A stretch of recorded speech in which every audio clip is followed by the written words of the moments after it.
ఆవుతో ఆత్మీయ ఆలింగనం. ఈ కాన్సెప్ట్ని డిజైన్ చేసింది నేనే. 2011లో దీన్ని ఇంట్రడ్యూస్ చేయడం జరిగింది. కవ్వగ్ అనే వాడిని ఫస్ట్ టైం చెప్పింది కూడా నేనేనండి. ఎందుకంటే ఎప్పుడైతే ఆవుని ఆత్మీయంగా ఆలింగనం అంటే హగ్ చేసుకున్నామో, ఆవుతో మనం స్పెండ్ చేసామో, అది విడిచే గాలి ఉచ్ఛ్వాస నిశ్వాసాల వల్ల మన బ్రెయిన్లో పిట్యూటరీ ప్లేన్ అనే గ్లాండ్ 7.8 మెగాహెర్ట్జ్ ఎనర్జీ ఫ్రీక్వెన్సీని మనకి రిలీజ్ చేస్తాయండి. 7.8 మెగాహెర్ట్జ్ ఎనర్జీ ఫ్రీక్వెన్సీ అంటే ఏంటి? ఇది మన బ్రెయిన్కి హయ్యెస్ట్ ఎనర్జీ ఫ్రీక్వెన్సీ అండి. ఇది ఈ 7.8 మెగాహెర్ట్జ్ ఎనర్జీ ఫ్రీక్వెన్సీ మనకి కావాలి అంటే మనం ఏ హిమాలయాల్లోకి వెళ్ళి డీప్ ఫారెస్ట్లోకి వెళ్ళి తపస్సు చేస్తేనే ఎన్నో సంవత్సరాలు మన బ్రెయిన్ ఆ స్టేజ్కి వెళ్దండి. అది పూర్వకాలంలోనే సాధ్యం.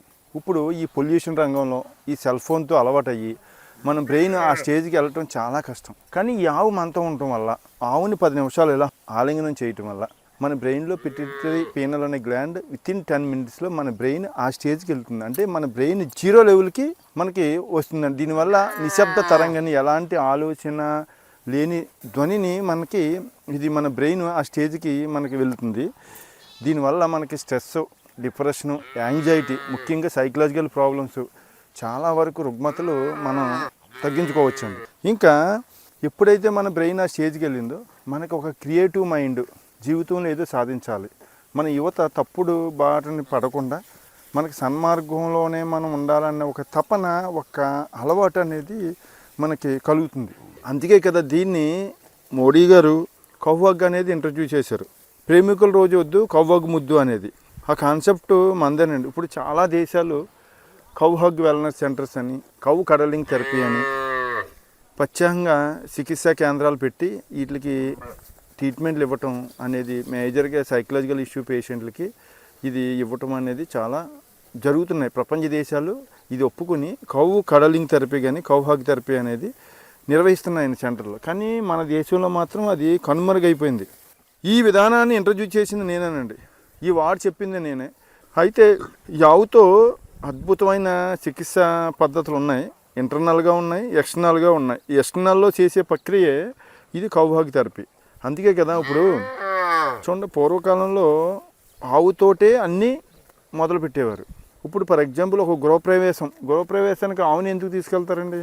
ఎందుకు అంటే ఈ గృహప్రవేశం ప్రక్రియ అనేది చూడండి, మంత్రాలు ఇక్కడ నేను ఇల్లు కట్టుకుంటున్నాను, ఇక్కడ చాలా సూక్ష్మజీవులు, ఎన్నో జీవరాశులు ఉంటాయి, మీరు అన్నీ నేను పెట్టిన ఫుడ్ తినేసి మీరు వెళ్ళిపోతే నేను ఇల్లు కట్టుకుంటానని దాని మంత్రభావన ఉంటుందండి. ఈ సమయంలో కొన్ని వెళ్తాయి, కొన్ని వెళ్ళవు. ఇక్కడ ఇల్లు కట్టే టైంలో మనకి ఇటుకలు, ఇంకా పిక్కలు, సిమెంటు అయ్యి పడి కొన్ని సూక్ష్మక్రిములు అనేది చనిపోవడం అనేది జరుగుతుంది. జీవి ఏదైనా జీవియే కదా.